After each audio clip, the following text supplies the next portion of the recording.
So welcome to the first webinar of HR2IT's Next Practices webinar series on the topic of the emerging role of the HR business partner to IT. Thank you everyone for joining. My name is Jessica Taylor and I'm excited to be the Executive Director for HR2IT. And from the poll it is clear we have a diverse group of HR and IT professionals, which is perfect for the topic that we're covering today. Now, for those of you who are not familiar with HR2IT, we're an exclusive community that's dedicated to the HR executive who supports the CIO and the IT leadership team. And we truly believe that the HR business partner really has the best opportunity to be one of the most vital members of the CIO's leadership team. And our mission is to inspire HR leaders to elevate IT talent and culture. Now, I'm delighted that we have people attending from all over the U.S., Latin America, Europe, and even India.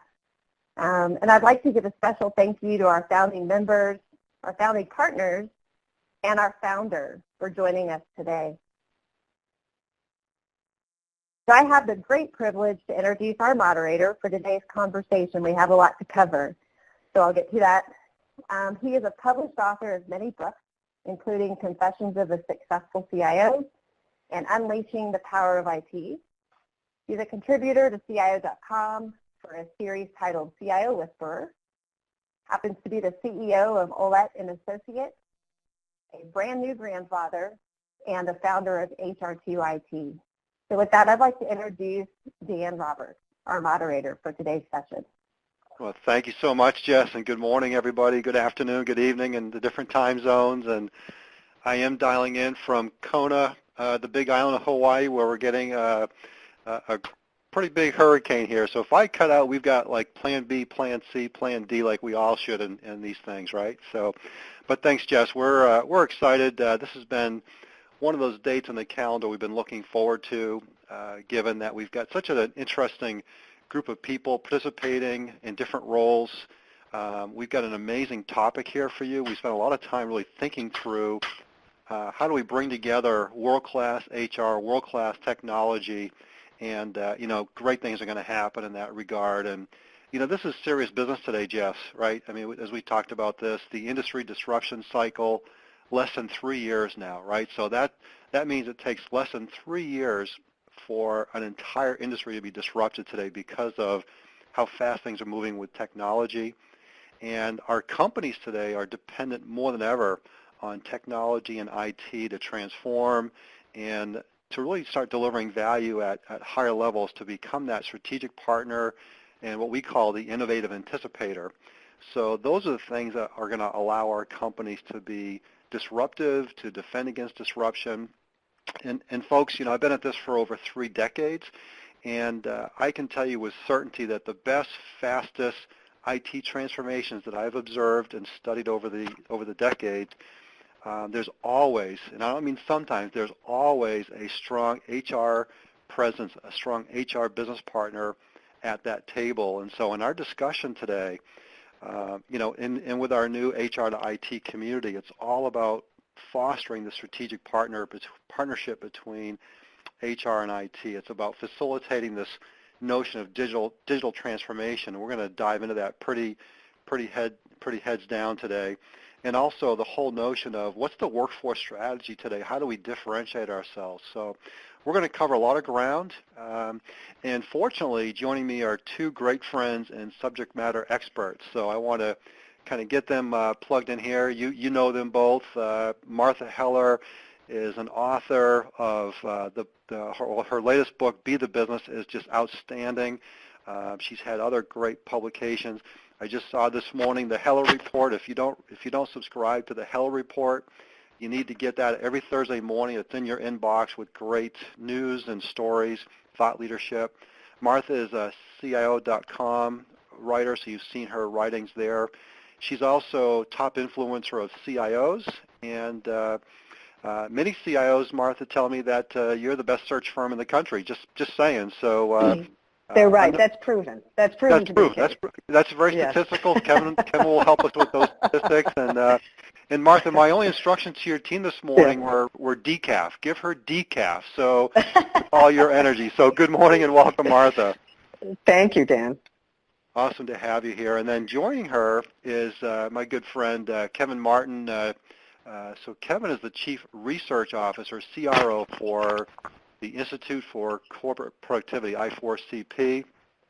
He also is an acclaimed author and speaker. He's published over 100 studies and articles, and he's going to get into this whole notion of not just best practices, but I love where they come from, which is next practices around talent and HR.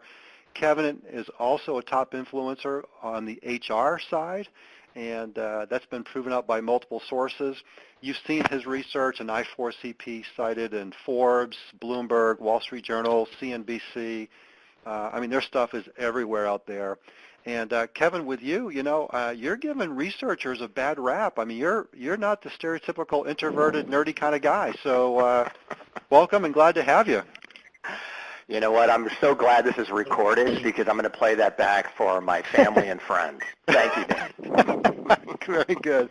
And guys, if our day jobs don't work, I'm thinking back to the old days, The Odd Couple. Remember that show, The Odd Couple? I'm going to put you two guys. We're going to do a TV show, HR, technology come together. It's going to be perfect. I love it. Excellent. So for our audience, and welcome again, everybody. Again, we've got people from around the globe. This is a topic that's really hitting a nerve. We were blown away by the response. And our goals today, we are going to get into this notion of next practices.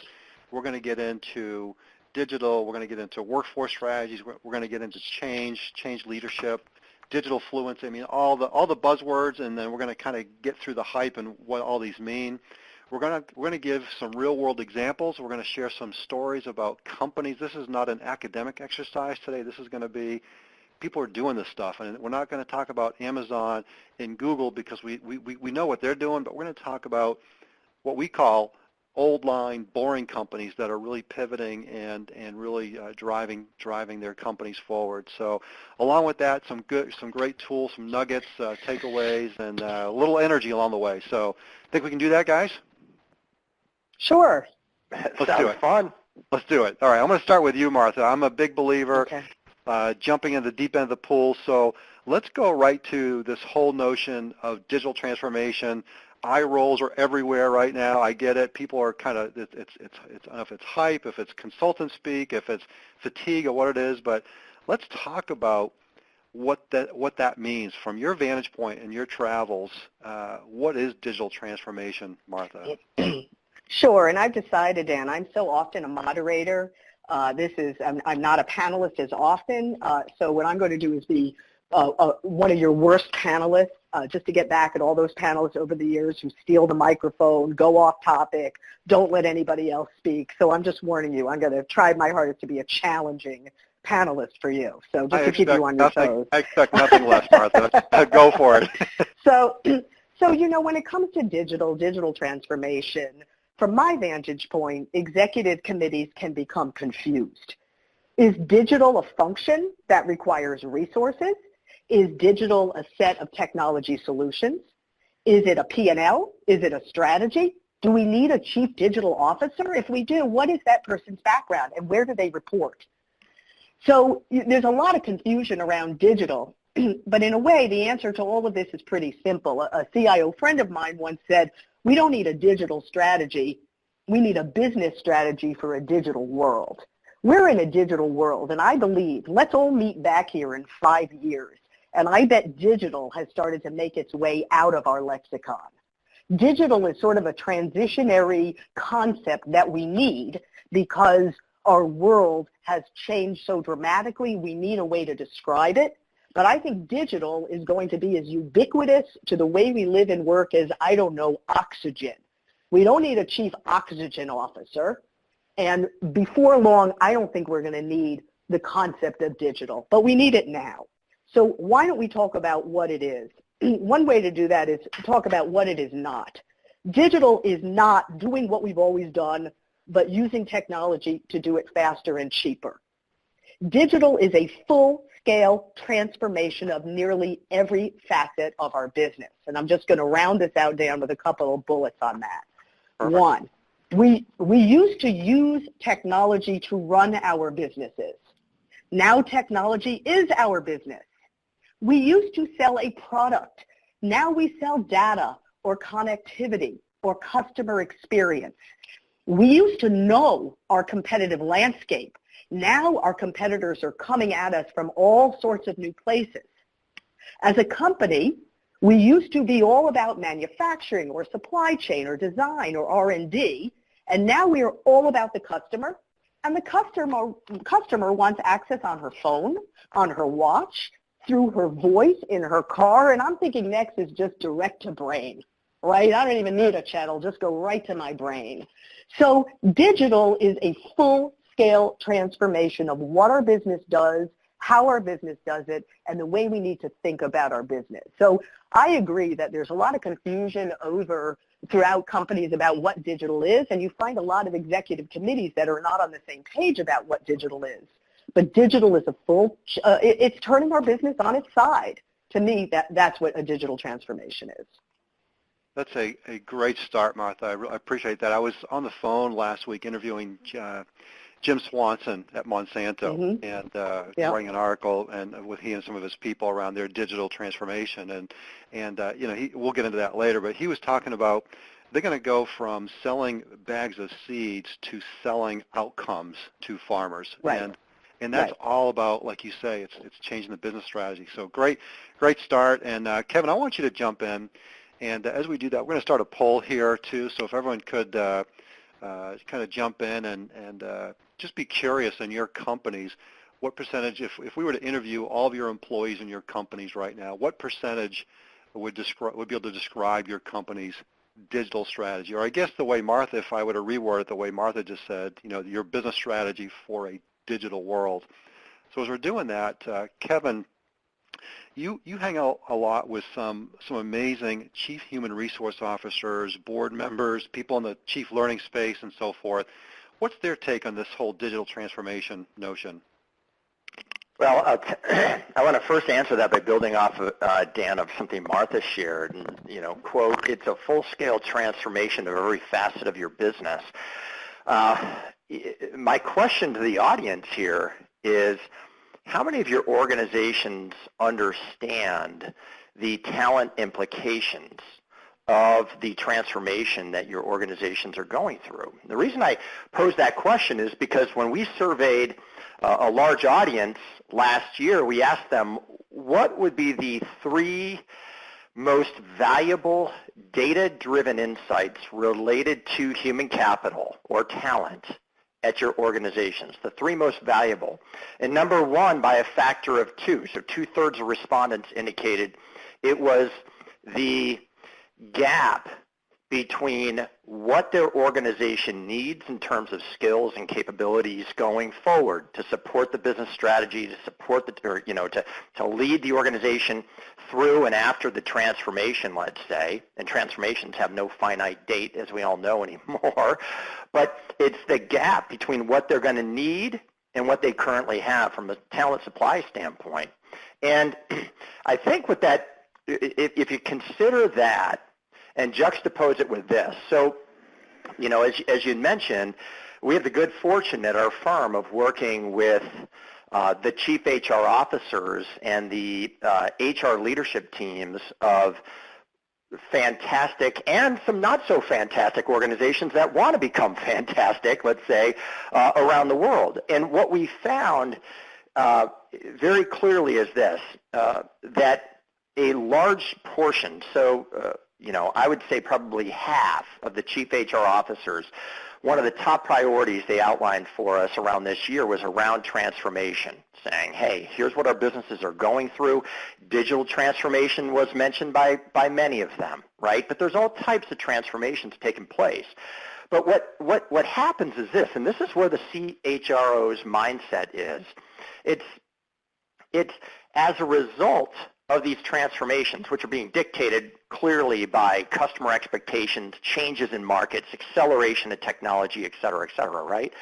But what that ipso facto does is that it mandates a shift in the organizational structure, right, to enable faster, better decision-making at the point of execution, as well as a shift in culture. If the business is transforming to better equip itself to meet the future focus needs of customers or markets, right? And our strategy is evolving as a result of that. Your culture needs to evolve to support that strategy.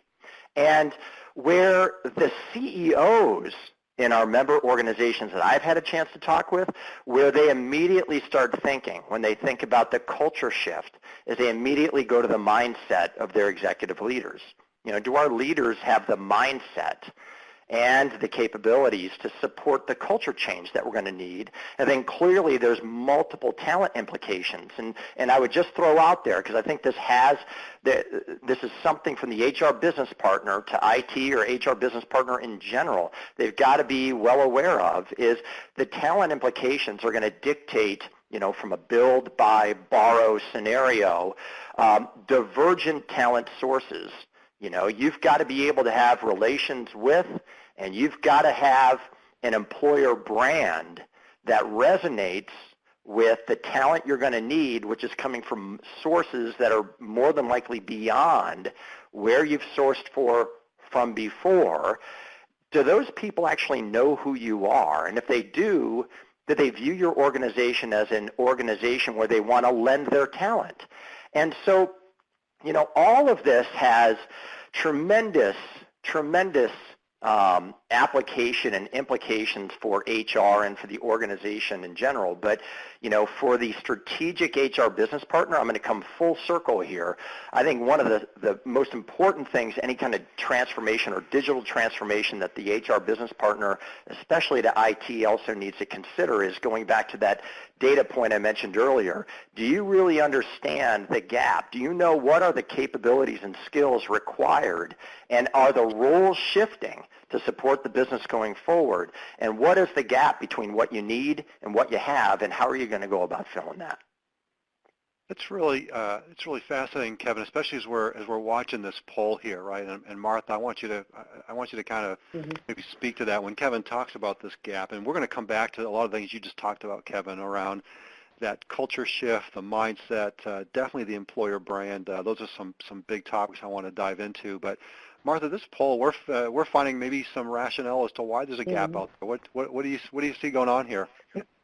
Well, I mean, it all starts from the top. And just to, jump off of some of Kevin's remarks, don't bother looking for new skills. Don't bother thinking about the gaps in your talent if your executive committee doesn't have the right mindset. You're wasting your time. The way I look at it is, the mindset has to be there. This is not business as usual. Look, if you even think about the financial scaffolding of a business, when you move to SaaS models, you're moving from CapEx to OpEx. Well, EBITDA likes CapEx. EBITDA doesn't like OpEx. And so even the very financials of your business that you've been using to run your business, 100 years, 150 years, for the first time in a century and a half, you actually have to change the finances of your company based on digital technologies. That is dramatic. And I was talking to a CIO of a large retail company who said that he's fighting a battle with his CFO over moving to SaaS models because the CFO doesn't want to switch from CapEx to OpEx. That's pretty significant when you think that that's going to get in the way of their digital transformation. So what I would say is this. The executive committee has to have the mindset that this is not business as usual, that the customer is at the center of everything, and that our business is changing. Once you've got that, you need a new organizational design that is not based on silos, that is not based on moats around our departments and moats around our businesses, one that is based on cross-functional, nimble teams with different kinds of accountabilities, different kinds of metrics, different kinds of goals. Once you've got that, you may actually find you've got the talent already. You just needed the mindset and the organizational design to drive the right skills. So, we can say, oh, we need new skills in artificial intelligence. We need new skills in blockchain. We need new skills in agile development or whatever. But if your executive committee doesn't understand that the business has to show up to be agile and doesn't understand that the way you've measured success and you've drawn departmental lines, that all needs to change, your efforts to go bring in the skills are wasted. It's the mindset and the organizational design that matters the most. And from that, doesn't mean you don't have to be creative about, sourcing and about having a talent brand and all of that, but don't do any of that if you don't have the mindset and the org design in place. Yeah, I'm going to build on, well, Dan, I'll build on that too. As you know, and something we haven't announced, well, I'll just announce it here because it's, we're just in the early stages, but a major research endeavor that we're going to be embarking on is culture. And this was a study that our chief HR officers and our membership asked us to pursue. And so we're going through the diligence, and I believe it's one that that you all, just like our agility research, you'll be promoting out to your audience here too. But it is incredibly clear to us that there is no discussion around culture change if the mindset of the executive team, the executive committee, is not completely wrapped around where it needs to go. And we were just from an example standpoint. And I know you had referenced, we'll just kind of filter in examples here, so I'll use this as an opportunity. I remember a few years ago, Choice Hotels, this is an organization, they had a new CEO who came in several years ago, and he came in after, I think there were 13 quarters in a row of record growth. And that CEO, his name was Steve Joyce. The reason I said was, he's still around. He's just with another firm now. after the transformation, a very successful transformation, he led that firm through. But Steve came in and said, listen, what got us here isn't going to get us there. And Steve knew that they had to move from a business model of basically being hotel operators to being an e-commerce type of play. And he partnered directly with their head of HR, and they immediately looked at the executives, and Steve was immediately targeted and said, it's got to start with our executive committee, and with our executive committee, we then got to go layers down. And over a multi-year period, they purposefully exited out about half of 400 VPs in their organization because they just could not get the mindset or did not have or even the desire to take on the mindset needed to propel the organization to take on the transformation that was required. And the organization made the shift, and it's been very, very successful since, but that's an example of what we're exactly talking about here. Yeah, great stuff. And Kevin, when you make announcements on a webinar about a new study, you've got to come back to the same group and share those results later. So I'm just saying, just going to hold you to that. This is recorded. Done. All right. Okay, good. Martha, I'm looking at these, I don't know if everyone can see these poll results, and fascinating and not surprising. 85%, less than 25% of their employees understand their digital strategy. 12%, a little better, 25 to 50% of their people know their digital strategy. So, Martha, I'm thinking you and I know a lot of CIOs who are embarking upon digital fluency initiatives, digital leadership, digital fitness. They come in all kinds of different names, brands. I think the savvy ones realize these aren't IT initiatives. These are company-wide initiatives. I would say with this poll, we've got a big job ahead of us with these this education. What do you think? Well, so when it comes to sort of, who's going to lead in digital, clearly what this means, when I look at these numbers, I think no one's leading in digital at these companies, because if the majority of your employees cannot articulate a company's digital strategy or business strategy for a digital world, it means there's a void in digital leadership at the company. So, what CIOs are asking, across industries is, when technology becomes the business in a way that it is now, what is the role of IT now?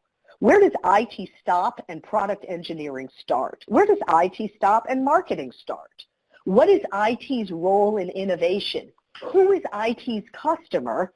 And what does it mean to be a transformational IT leader in a digital world? So I've, put together a presentation that I've been giving to the IT leadership teams of CIOs who have asked me to come in and kind of, light the fire under their teams to get them to recognize their role in digital leadership. And here's what I'm saying to them. Number one, embrace your role as digital leader, IT. IT is the beating heart of the business. It touches everything. And if IT doesn't take a leadership role in digital, if IT does not believe that it is their responsibility to drive these poll numbers up so that a greater percentage of your employees understand their digital strategy, then you're not doing your job. And sorry to be so stark in a friendly webinar, but your businesses will go under. Because there are so many companies that don't have legacy infrastructure, that were born in a digital world, that are coming out from the woodwork to be a new force of competition for you. So if the CIO and his or her, top people do not step into that digital leadership void and take it as their responsibility to drive these fairly dismal numbers up, your businesses are going to go under. That's number one. Do I need to say more, or is that enough? I'm saying more. More. Try to stop me. That is not. Okay. That is not hype. That's the real deal, Martha. No, that's the real deal. So just a couple more points. Also, recognize that digital is a team sport. It doesn't matter who's got the title of Chief Digital Officer, who's got digital on their business card. It has to be all about co-creation, and that's key, and we'll get to that later when we talk about HR's role in all of this. But it has to be co-creation. It has to be technologists coming together with other parts of the business to create digital strategies. It means mindset is the most important part of this transformation. And what it means to IT is, what I tell up-and-coming IT people is, systems is not your job. Yes, you are accountable for keeping systems up and running, but your real job is articulating digital strategies based on what you're seeing in the market to your executive colleagues. If you, as a CIO or as a VP of IT strategy or whatever, are not always putting in front of your colleagues the possibilities of your digital future, you are not doing your job. When IT people say, hey, it wasn't my fault that we didn't convert as many online visitors to customers as we wanted to, the systems were up, it means you're only doing half your job. You are accountable for converting online visitors to buyers in conjunction with your business partners. And if you don't take that as your accountability, to make sure that your customer engagement channels are as robust as they can be, and that your colleagues do not understand what your digital strategy is, then you're not doing your job. I believe that it is IT's responsibility to provide digital leadership to their companies. And when I look at those numbers, and how poor they are, I'm a little bit surprised, I will say, that they're so bad. But when I look at that, I look at the entire executive committee and say, what are you doing? And I look at the CIO and I say, why are you not stepping into that digital leadership void? Yeah, so let's talk about what that looks like. So when it's good and when it's working, I'm going to share an example. And Martha and Kevin, if you think of any others, I'd love you to jump in after. I think of CarMax. CarMax is in an industry that we love to hate. It's used cars, right? And it's on a national scale. And Shamim Mohammed, CIO, Google CarMax digital transformation. And again, business that we love to hate. And they're in their second phase of their transformation journey, their digital transformation journey. They've completely orchestrated, changed the customer experience. You both have talked a lot about mindset. They have built a digital-first mindset in their company. If we had them represented in that poll, you would see them in that 75 to 100% range in terms of people knowing and locked into and focused on the big rocks of that transformation.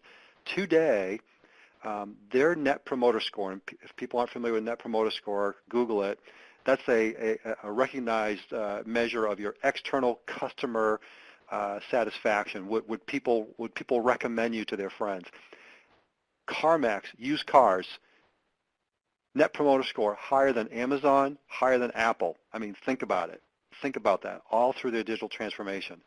Kevin, Martha, do you guys have any examples that jump out to you, just quick stories that you might share in terms of when it's good, what it looks like from the end result? Sorry, Kevin, I'm diving in. Nice try. I beat you to it.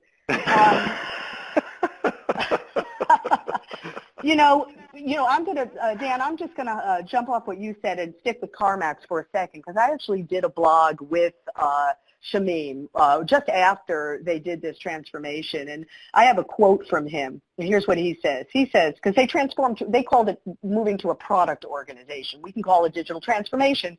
They called it a product. And he said, transforming to a product organization is not an IT initiative. It's a cross-company priority, so that's key, right? IT has to play a leadership role, as Shamim did, but it's got to be across the executive committee. He said, for us, it required a total change in how we think and what we do. We called the transformation, quote, shocking the system. We removed cubes. We created collaborative spaces. We co-located staff so that IT sits with their product teams, with sales and marketing. And we created, and this is key, a new IT operating model based on cross-functional product teams. That allows us to focus on true business outcomes, not IT activity. So this wasn't a Skunks Works thing where somebody was, assigned some transformation initiative. This was an entire executive committee saying, all right, wake up. We've got to change what we do. So I'll just bring up one more, and that's Northwestern Mutual. So Northwestern Mutual is about a $14 billion insurance company, and, we'll see, right? The jury is out on how any of these digital transformations are going to do, at the end of the day. But they recognize they no longer can only go through agents to their customers. They need to go direct to customer. Well, that's a different business, to direct to customer. So they did a complete transformation from the IT perspective. They went from 100% waterfall to 100% agile, which is a huge transformation. They completely dismantled IT so that IT just is a thin org that's focused on security, architecture, and infrastructure, and all other technology resources, all development resources are now embedded in the business. In fact, our HR friends on the phone today will enjoy this. The CTO of Northwestern Mutual now reports indirectly to the Chief People Officer. That's his direct reporting relationship because he's focused on worker productivity digital technologies and needs to be close to the action. So, we'll see, right, how Northwestern does it over the next couple of years. But in terms of really, doing something and changing, they have completely changed their organizational structure to have an organization that is focused on a direct-to-consumer business as opposed to one that's focused on agents. So, to me, that is a gutsy, all-in organizational move that they really had to do. Martha, I'm going to come back to you in a minute. I want to dive a little deeper into this notion of agile, but I want to give Kevin a shot first. To any stories, any case studies come to mind, Kevin, that you can think of in your travels? Yeah, well, a company that I love to cite because I've personally worked very closely with them, and I think that when you think about an organization that's gone through a massive transformation, not just themselves, but they're transforming the industry, and it's the ag company Land O'Lakes. Most of us know Land O'Lakes as a butter company, but here's some data points that might shock a lot of people here. So we're all familiar with this, that we anticipate by about the year 2050 that there'll be about a spike in global population by about 35%. So the population growth is supposed to get up to 9.6 billion people around the world. But did you know this, that they only estimate that the growth in cultivated land by 2050 is 5%.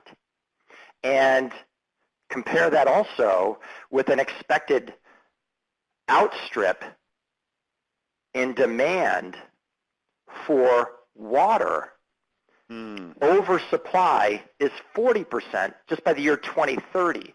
That should scare all of us. But if you're an organization that's a supplier in the ag industry, what are you going to do about it? So their head of HR, Lauren Haringa, who is an incredibly strategic, just visionary guy and gets stuff done, it was very fortunate. Worked for CEO Chris Policinski, who is the same way, visionary, get stuff done. And they embarked on a massive transformation. But what they've done is, and part of this was they launched an entirely digital business they called Winfield United. But basically, they're now providing value-added insights. So go back to that HR business partner, right? The HR business partner, when you're strategic, you're providing value-added insights. And to leaders, hopefully, that have the mindset that accept those and are ready to drive different types of change. But this business is providing data-driven insights to farmers that allow them to understand, what type of fertilizer they should use, how much fertilizer they should use, how much water, when they should water, and it's allowing for much greater cultivation per acre. So that's great, but then you've got a challenge as an organization to say, geez, we're not just recruiting out of colleges anymore, people that want to be farmers. We're recruiting people who have to have a digital, not just mindset, but digital fluency, digital capabilities, and we need to be able to change these. And so this is where their organization started partnering with universities and other types of schools and outlets, and they started creating an employer brand with them to say, come here. This isn't the place where, it used to be the farmers of old, wear your overalls and plant some seeds or whatever. You're coming in as a scientist, as a data scientist. And you're providing strategic insights back to farmers who themselves are so data-driven anymore. So what I wanted to share is that's a story of an organization that started looking at a major problem and said, how do we need to get ahead of the curve? How do we also need to start looking at our talent sources and the roles? How are they going to morph within our organization to drive the value that's going to be required? And do we have the brand in order to, are we to attract the talent that we need? It's a great story.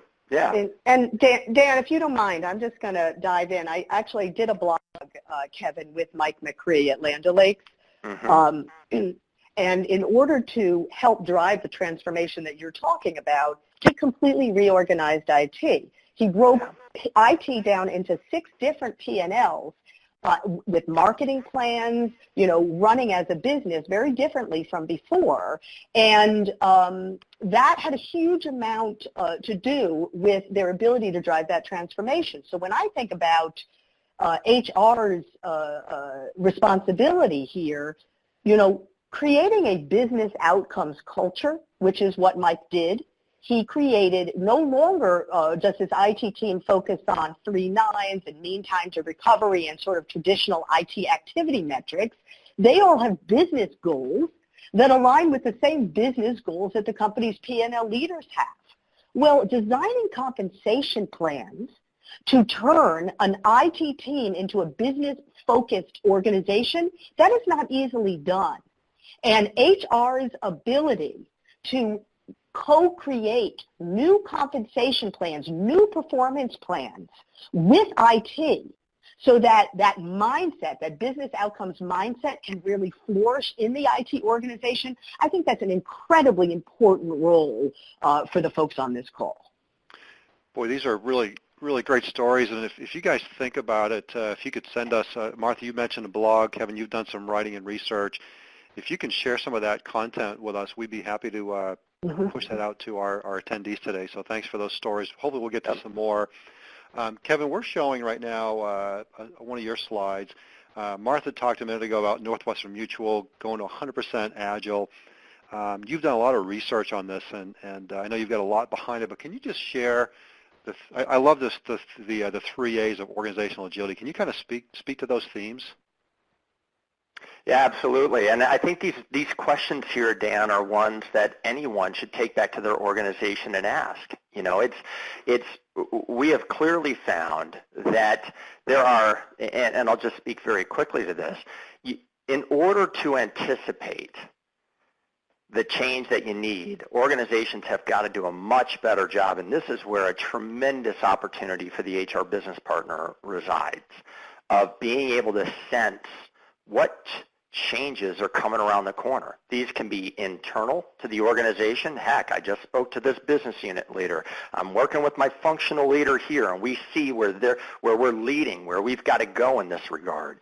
It's also external. What in the world is happening out there from a macro perspective, and what are the implications on us, right? And so it's about pulling up the head out of the sand on occasion and being able to get that sensing that needs to happen. The ability to adapt is completely reliant on that as well. And the adapt piece speaks a lot to, how clearly has the organization, when you're able to understand, hey, these are the changes out there, et cetera, how can we adapt to these? Well, have you been able to anticipate the different types of requirements from a talent perspective you're going to need, and how capable is your organization at capitalizing on that? And that speaks to the areas that I mentioned earlier. And I really emphasize the importance of really understanding where talent can come from. And then one of the biggest moves we see HR trying to get ahead of is the ability to move the work to the worker, not the worker to the work. And so that just means, thinking about talent anywhere and being able to reach that talent, right? And then the last one is ACT, and this one I think is really critical. This is all about disruption, and it's not necessarily about just disrupting the marketplace. If you can disrupt the marketplace, more power to you. But the real challenge here, I think, is how do we disrupt ourselves? And I'll go back to something that I hit upon earlier that Martha capitalized on as well, which is the mindset. You've got to disrupt the way organizations, especially at the top of the organization, think about things. No longer is it, this is the way things have been done around here, or we've tried that before, et cetera. You've got to come around from the opportunity to take calculated risks. And I think an important question that every organization needs to think about when they think of agility, because agility can be very nebulous, can be very big, and frankly, if done wrong or if it's done too big, it could actually destroy any type of move to be agile. I think one of the questions organizations need to ask is, agile where? Where does it make sense for us to pursue being more agile as an organization? Yeah, good. I appreciate this, Kevin. This is research that we'll also push out, and I love your stuff. It's not fuzzy, nebulous, touchy-feely. There's real nuggets there. So you both are, and I want to thank you both, because our HR to IT community, this new community, we have a group of founding members, and we're going to show you those companies, and great thought leaders coming from these different companies. Also, you two are founding partners, so thank you both for helping us kind of shape the agenda. When we surveyed these companies, the HR business partners of these companies, they shared that the number 2 topic of most interest to them in their companies was digital transformation. You guys did a great job with that. Number 1 priority for them was around workforce strategy. And so someone tells me you guys might have a point of view on this. So Kevin, you want to start, and then Martha, I'd love to get your perspective on, and I know it's part of this new org design, new agile, new mindset, but talk to me about how do we get to a differentiated workforce strategy? What's this look like, Kevin? Well, you know what? Thank you for showing this graphic. This is, I think oftentimes the term strategic workforce planning falls on deaf ears, especially to business leaders, because they're looking and going, oh my gosh, sounds like another HR initiative in that regard. And, right.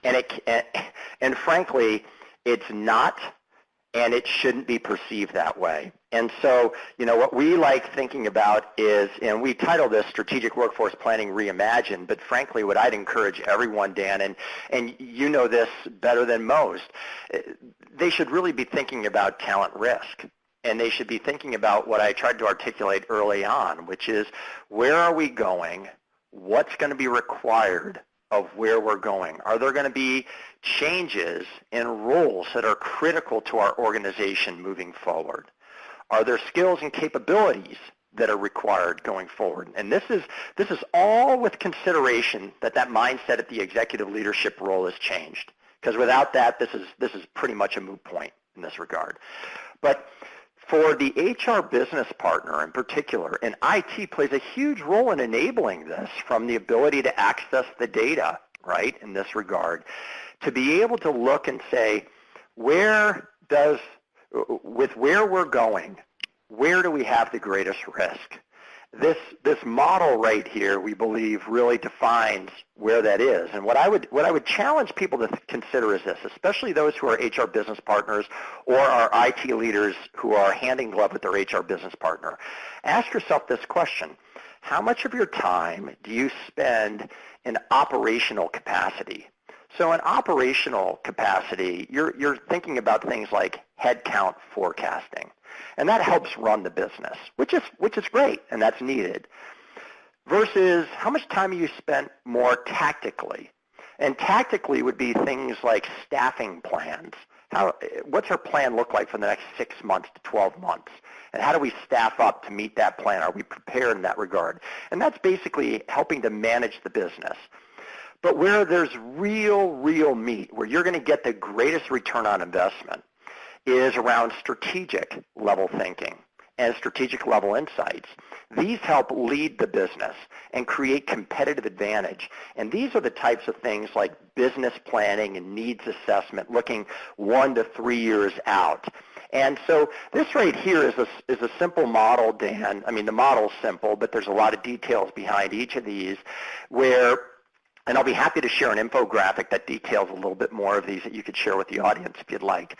But what this does is it gets into, and we highlight in the yellow areas here, where we see the new way of working, forcing organizations to think differently. And I had mentioned earlier, when you've got to start thinking of divergent sources of talent, because cross generations, people are demanding vastly more control and flexibility, and through digitization, anyone can do basically all types of work from anywhere. So this is where we start looking at, deconstructing roles, critical roles you have, into the work components that are made with, or that make up those roles. And when you start thinking about deconstructing critical roles, the roles going forward in your business that are going to make the biggest difference, if you could deconstruct those into the work components that get done, you start thinking about, wow, what are the tactical work components versus the strategic work components? And, for the tactical ones, can we just outsource those? Can we put those over here in this regard? Can I apply the more strategic? Can I put my best people on the more strategic ones? Or for the strategic ones that need to get done, do we have a dearth of talent internally? And where are we going to find that? Going back to the build, borrow, poach, rent, talent piece right over here. I'm so glad this is in the deck, Kevin, and people I'm sure are going to have a lot more questions around this, and we may help facilitate that conversation if you don't mind for those who want to know more. And Martha, one of the things that Kevin said is he talked about talent risk, and I would say a savvy executive today would say talent risk equals business risk. How do you think about this stuff? Well, to me, a workforce strategy has to be designed around the concept of co-creation and removing traditional silos between departments. One of the concepts that we haven't really talked about yet in this meeting is the concept of product management. And I think about the whole workforce, but for me, it's all about the IT organization. That's where I spend most of my time, and how are we organizing IT to be as effective as possible. And the concept of product management, which I'm sure everybody here is familiar with, we're not focusing on projects, we're not focusing on timelines, we're not focusing on budget, and we're not focusing on deliverables. We're focused on a business outcome or a business capability, and we're putting together cross-functional, nimble teams who are given a business goal, not a project, not a solution, but a business goal. And so if I were an HRIT leader, what I would be thinking about, where I would spend some of my strategic thinking time, is how do we design for that? How do we pull down these traditional silos that exist between our departments to create cross-functional co-creation opportunities? What are those titles? What are those reporting structures? What is that accountability? How do we compensate that? If I were an HR to IT leader, I would become a student of how is CarMax organizing to become digital? How did Land O'Lakes reorganize IT so that it's embedded in the business? Because I think that's critical to any digital transformation. I'll just give you a quick example. Atticus Tyson is the CIO of Intuit, and he's created a business outcomes culture in IT where his IT folks are no longer measured on traditional IT metrics, but they're focused, they're bonused and measured against the same business metrics that heads of marketing and P&Ls are going to have. And I'm in the middle of writing a blog with him right now where he's doing a lot of experimentation around organizational design. He is wondering whether the traditional hierarchical structure that we've all known in our companies for many, many years, whether that's really effective anymore. And he's looking at concepts around holacracy and self-organizing teams. And he actually hired some consultants, and they're designing experiments right now on maybe traditional hierarchies are not the way to go.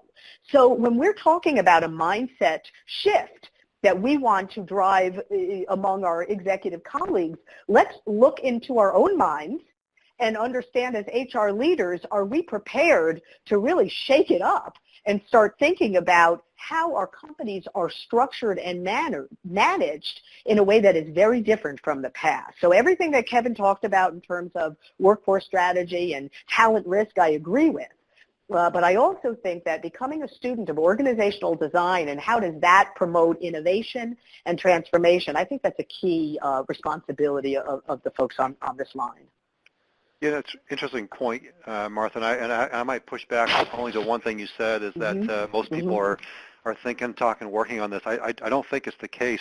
I'll be in Silicon Valley next week for the CIO Summit, and the buzz there, 90% of the buzz is around moving to that product management way of thinking and doing business. But outside of that, I'm not hearing it nearly enough, and so thank you for sharing that. I'm gonna forward. We've got like an hour left of material in the next 7 minutes, so we're going to go quickly. So the next slides, 2 slides. I'm not going to take time on this, but I just wanted to have it in your deck, and we can talk offline. This gets down into some more of the grit in terms of some of those skills needed to build that digital muscle in the organization. And again, this is kind of the validation from the industry, and also to help you. The first slide was basically what are the fastest growing, and so what do I need to start working on now to make sure 12 months from now I've got that muscle I need. So I'm not going to spend time on this because we've just got some bigger topics, but I've got some really smart people on my team that would love to talk you through those digital skills if you're interested. I want to get to this next slide around the 7 core capabilities. And Kevin, I want you to just kind of speak to this, and probably a little quicker than you normally do because of time, but we have a lot of strategic thinking HR business partners on the webinar today, and they're looking at how do I raise my game. So can you kind of speak to this? And Martha, I'm going to come back and pick some of these points a little more detail, but what does this mean to you, Kevin, and the people on the phone? I'm going to do this really quick. It's not going to do it justice, Dan. And this is actually the basis of a very extensive toolkit that my team's putting together right now that we're going to be launching in about a month. And this, at the core of it, we view this. So, clearly the understanding of the business strategy. How does the organization make money, right? Where does the organization need to go? And, this gets back to, where are there opportunities and barriers internally and externally around the business? And the HR business partner has got to be vastly more, their business acumen of understanding the business and where it's going and how it makes money needs to be stronger. The assessing talent risk gets back to parts of that model I was sharing earlier. which is and I would encourage all organizations to look at. If you're supporting the IT organization, I would be asking the CIO, what are the most critical roles of in the IT organization going forward? And what are the skills and capabilities required of that? Do your supply and demand analysis. Use the data and analytics to understand where the gap analysis is. Growth management is just our way of changing change management upside down. We're sick of the term change management. I think most people are. We know that we're in a constant flux of uncertainty, and things are changing all the time. This is vastly more around understanding where the opportunities to grow the business are, and it's a combination of data-driven insights and the way things are articulated back to the business. Influence, think about this, and we know this from an analytics standpoint. One of the most valuable skills where there's the greatest dearth within organizations is the ability to interpret what data means and articulate it in a way that makes sense to people. And oftentimes, especially from HR will share something back, and it sounds like an HR initiative instead of sounding like, hey, here is a business opportunity or problem. How do we capitalize on it? The mitigate, then the measure and monitor. We have these are chock full of models, but this is all about, okay, now that you have identified it, you've articulated what needs to be done. This is all about putting it into action and then measuring the progress against it and monitoring and course correcting as needed. So that's my best at a high level, Dan. Yeah, I'm sorry to cut you short on that because there's so much going on here, Kevin. We'll have to do another webinar just on this slide. Yeah.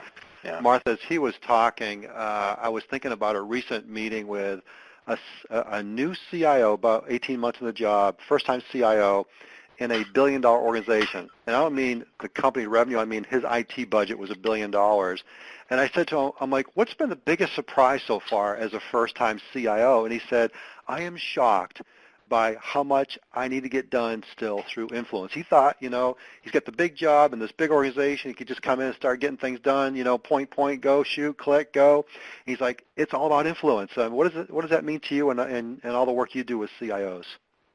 Sure. So I guess I'll just take a step back, and I'm cognizant of our time here.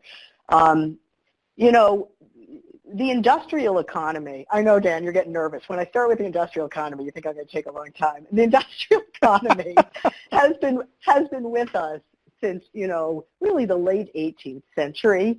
And the digital economy has been with us for like 5 minutes, right?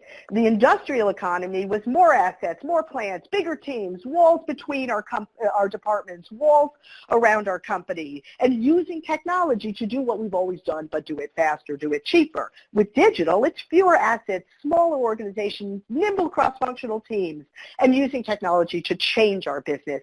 That's a dramatically different way of thinking. But the thing about ideology is it's hardwired, and that industrial era mindset is hardwired into all of us.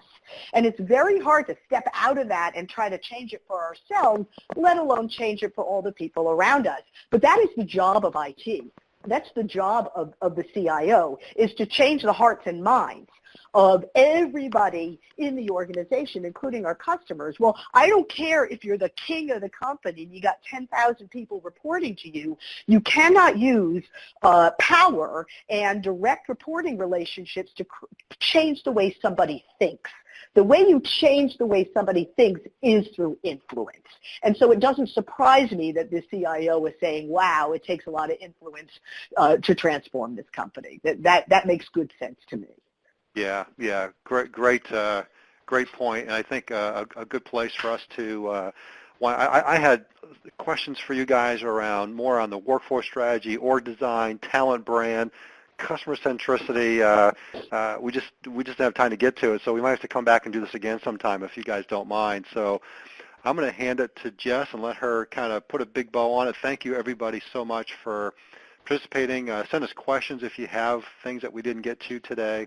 And Martha and Kevin, outstanding job. Thank you so much. And we are going to take this odd couple on the road. This is so fun. Great. Thanks a lot, Dan. Thank you.